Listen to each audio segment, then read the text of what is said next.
Welcome to gaming. By now you've probably played God of War, as it came out about a month ago. Now I've never been much of a fan of hack and slash games, but I always did enjoy the God of War series. I've always enjoyed Greek mythology, so I was very excited to see God of War returning.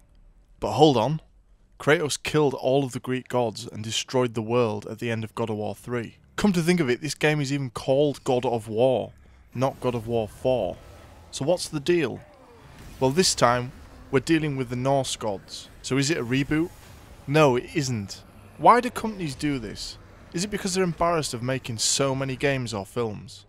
The same thing happened with Rocky and Rambo. And don't even get me started with the Fast and Furious series. Too Fast, Too Furious.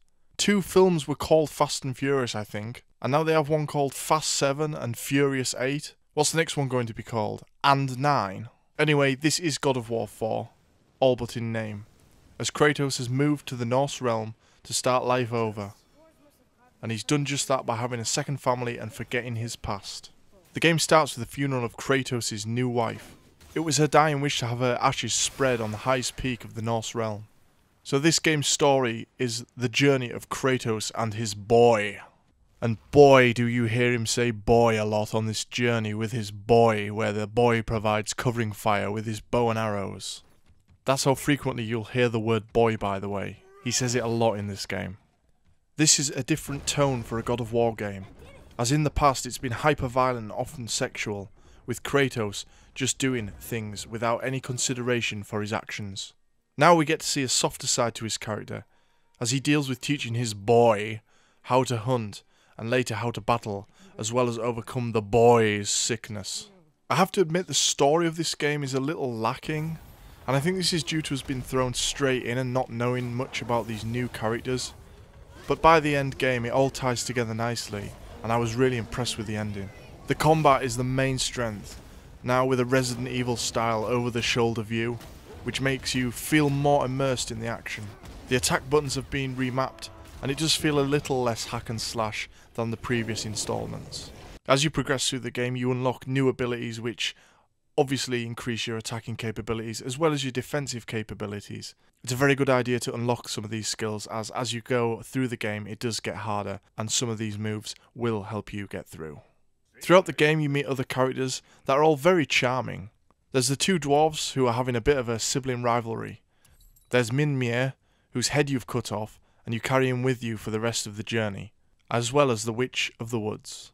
The dwarves can help you upgrade all of your weapons and armour, for a price of course, while Mimir provides Norse mythology background throughout the game. The Witch of the Woods turns out to be more than she claims though.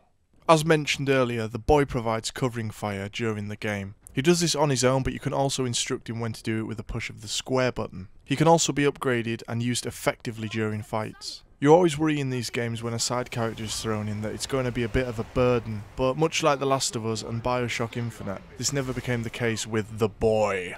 The game is linear with a lot of back and forth, which gives you the illusion of it being more open than it is. There are side missions, and these will help to upgrade Kratos and the boy as you progress along the game. You can also leave these side missions until the end of the game, if you so wish.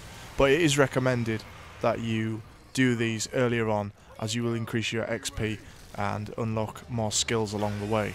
But also having the missions available to play after the end game is a welcome bonus, and I can see myself jumping back into the game to try and do some of these extra side missions. Having said that, it did take me around 30 hours, so it's already more than value for your money. I personally wasn't blown away with the graphics. I thought they were fine, but the scale of the enemies in the landscape is truly glorious to look at. It's worth noting that I only played on a standard PS4. There are puzzles to break up the combat segments, and these never get too difficult, with having the boy and Mimir with you means that they can provide hints if you are struggling. I only have a few negatives to point out from this game, starting with the fact that the death animations remain pretty much the same all the way through this game.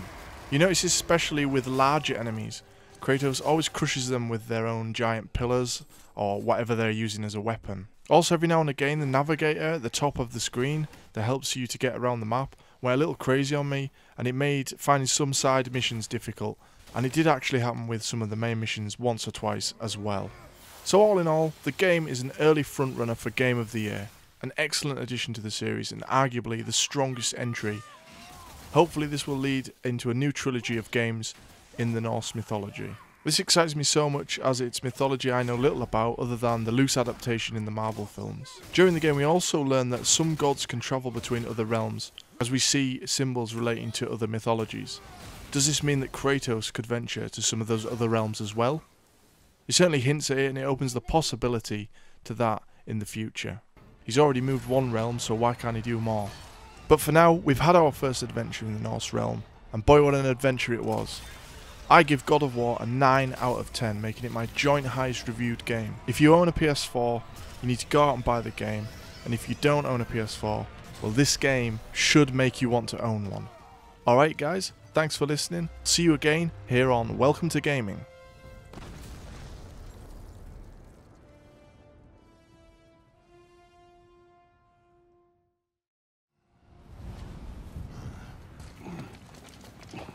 Wow, we actually did it.